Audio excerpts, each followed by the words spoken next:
ایک عالم ہو لیکن حق بات نہ کہے، تو ایک حدیث میں آتا ہے کہ وہ اس کو شیطان اخر، یہ گنگا شیطان ہے، اور ایک حدیث میں آتا ہے کہ قیامت والے دن اس کو جہنم کی لگام ڈالی جائے گی۔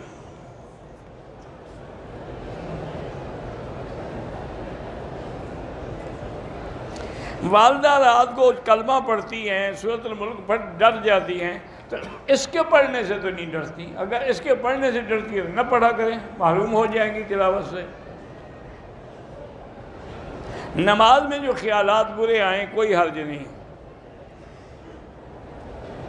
عمرے کے طواف کے بعد سر منڈوا دیا لیکن صفا مروا رہ گئی، دم پڑ گئی۔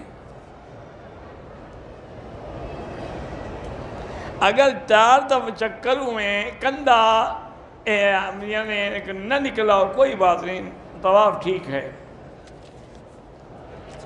یہ روز یہی سوال ہوتا ہے، پتہ نہیں وہی رکھ کے لکھ کے رکھ دیتے ہیں۔ میں جیدان سے ایک کیس کے سلسلے میں آیا تھا۔ بہرحال اگر آپ مقدمے کی وجہ سے آتے ہیں تو آپ کے لیے عمرہ ضروری نہیں ہے، طواف کر لیں جو موقع بھی دے۔ صبح سویرے نماز کے لیے اٹھتا ہوں، پیشاب کے قطرے گرتے ہیں تو آپ استنجا کر کے وضو کر کے ہی نماز پڑھیں گے۔ صفا شروع کریں دعا مانگیں، مروہ پہ بھی دعا مانگیں، ختم پہ۔ جنازے کی نماز میں ایک طرف سلام پھیریں تو جائز ہے، لیکن 2 دفعہ دونوں طرف افضل ہے۔ نماز میں اگر چھینک آ جائے تو الحمدللہ نہ کہیں۔